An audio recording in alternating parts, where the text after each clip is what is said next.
Hey everyone, welcome back to my channel. For today's video, let's keep things a little casual. I'll be cooking some white rice, some habichuela guisada, some sweet plantains, and some baked chuletas. So let's get into it. And these are the chuletas that I'll be baking today. These are center cut pork chops. And I've already washed my chuletas. I usually soak them in white vinegar for like 10 minutes, and then I drain the vinegar and very lightly rinse it with cold water. So now that they're nice and clean, I'm gonna go ahead and drizzle some extra virgin olive oil. This is going to help these chuletas stay nice and juicy, and also it's going to help the seasoning stick. I haven't done a cook with me where I've made chuletas in a while, so I was kind of excited to share, and I love making cook with me's. So I'll be using this badilla cilantro and lime adobo. It is really good. I found this in the Puerto Rican market, but you can probably find it online. Just gonna give a good generous amount on each chuleta. Now these chuletas, they are, I believe, pork loin. So even though there is like a nice fat trimming on the edge, they're pretty lean, believe it or not. So to bake them, I always add a container of water in the oven, and while they bake, it's going to help the chuletas stay nice and moist in the oven. Now, while I like to keep the fat trimming on the edge of my chuleta, feel free to cut yours off if your chuletas comes with fat. And then I'm gonna go ahead and add some dry oregano. And remember guys, you can go ahead and just customize how you season your meat. And by the way, I have quite a few subscribers that do not eat pork. As you know, Puerto Ricans, we eat pork. So if that's not you, you can go ahead and use the same seasoning method for something like chicken thighs or chicken drumsticks. All right, so after I added the dry oregano, I'm going to go ahead and add some annatto powder or achote powder. This is going to give it a nice, beautiful color. If you do not have ground annatto, feel free to use half a packet of Goya Sazon or some paprika.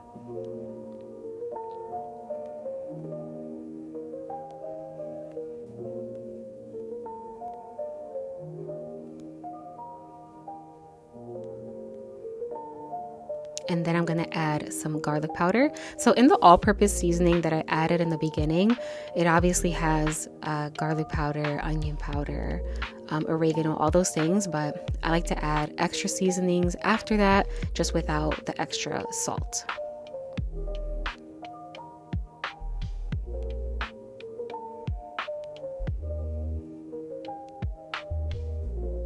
And then I'm going to add some ground black pepper.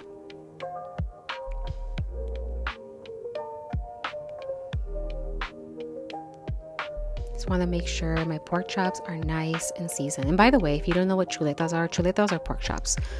Throughout my videos, I always speak in Spanglish. I go in between, like back and forth between Spanish and English. So just in case anyone is confused. Now I'm going to go ahead and let this marinate in my refrigerator for at least an hour.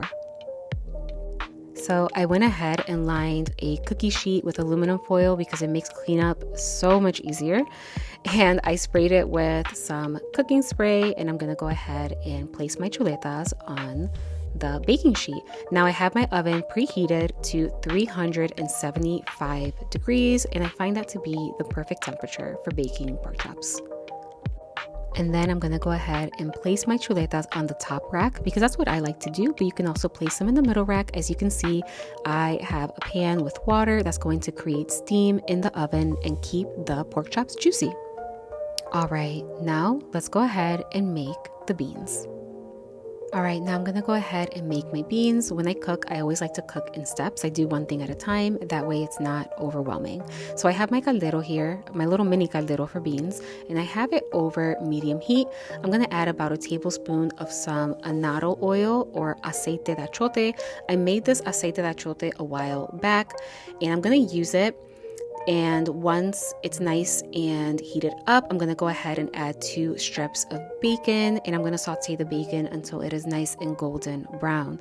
If you don't eat pork, you do not have to add bacon. You can just omit the meat all together. And if you're wondering why I'm using annatto oil for my beans today, it's because while I was cooking, I realized that I didn't have enough sazon. I only had half a packet of sazon, and I like my beans to have a nice rich color, so I just went ahead and used my annatto oil. And of course, if you don't have annatto oil, you can just use one whole packet of Goya sazon or whatever sazon you want to use. Now I'm going to go ahead and add 1.5 tablespoons of some fresh homemade sofrito. I have 2 videos on my channel on how to make sofrito. I have an authentic version, which is my very first video on this channel. And I also have a basic version of sofrito if you cannot find regao or ají dulce. And then I'm going to go ahead and add 1.5 tablespoons of tomato sauce. And by the way, for those that are curious, if you want to know how to make annatto oil, you just dump a little container of annatto seeds into a pot, and then you add like 1.5 cups or 2 cups of vegetable oil or canola oil. You heat it on low for a couple of minutes until all of that coloring from the annatto seeds release in the oil.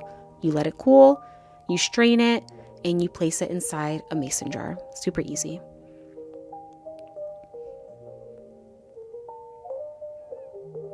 Now I'm going to add about 1 tablespoon of alcaparrado. Alcaparrado is just a mixture of capers and olives that are stuffed with pimientos. Pimientos are pickled red peppers. Then I'm going to add that half a packet of sazon. But I'm going to add 1 full packet of Goya ham sazon. You don't have to add this if you don't want to. It gives the beans a really good flavor. I mean, of course, I already have bacon in my beans, but I mean, like, again, we Puerto Ricans, like Hawaiians, we love pork, so, you know. But for my friends that don't eat pork, you don't have to add it, okay? Your beans will still have a really good flavor.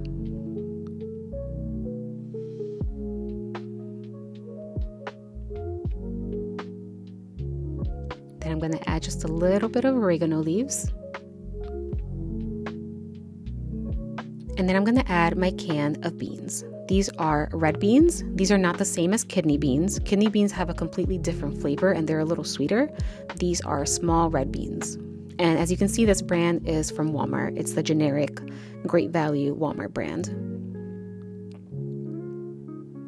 And then I fill up the can with water and I pour it in the pot. Super, super easy measuring. And then I'm using like the back of my spoon and I mash up a couple of the beans.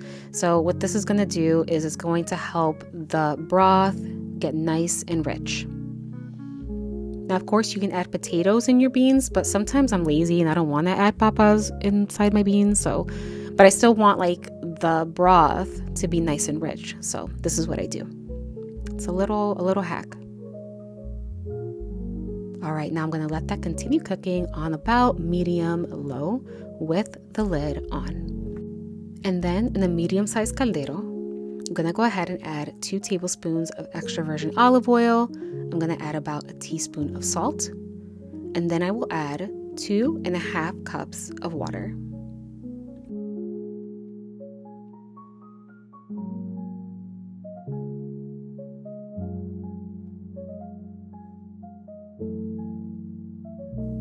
All right, so while I wait for my water to come to a boil, I'm gonna go ahead and measure out my rice. Please excuse what I'm wearing. If you can kind of make out my shirt, when I'm at home, I wear like super comfy, old, oversized shirts.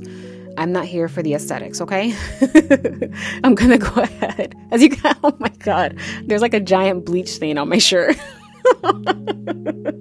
I'm going to measure 2 cups of medium grain rice and I'm going to go ahead and wash it. All right, so now that my water has come to a boil, I'm going to go ahead and pour in my 2 cups of medium grain rice. And as you can see, I already washed it and I rinsed it really well. What I was trying to show you earlier, what I was pointing to is this is a Japanese rice strainer. I found it on Amazon and it has holes on one side so that you can fill up that bowl with water and then you drain the water on that side.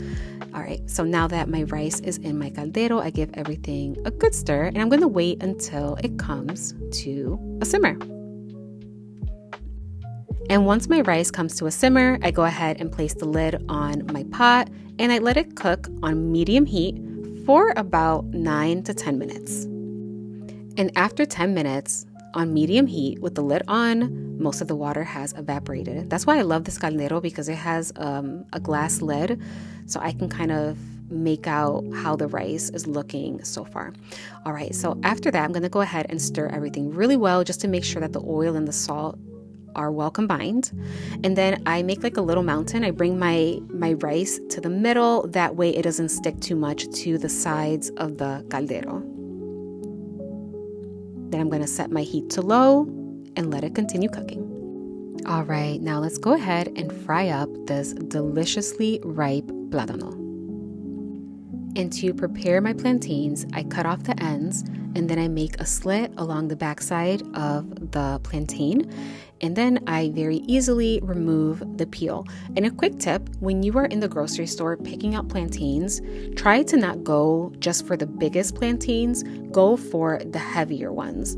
Because sometimes you'll get a plantain that looks really big, but when you go to peel it, it's nothing but a really thick peel and very skinny fruit.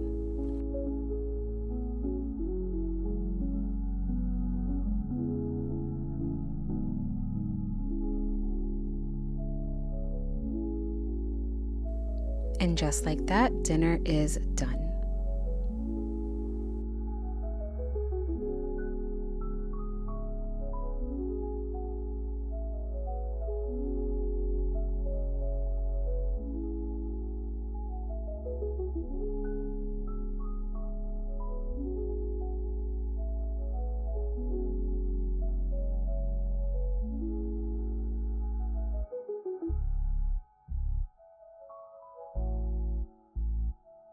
And that is all for today's video. If you've enjoyed today's Cook With Me, please make sure to give this video a thumbs up.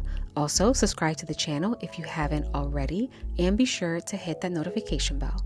Until next time.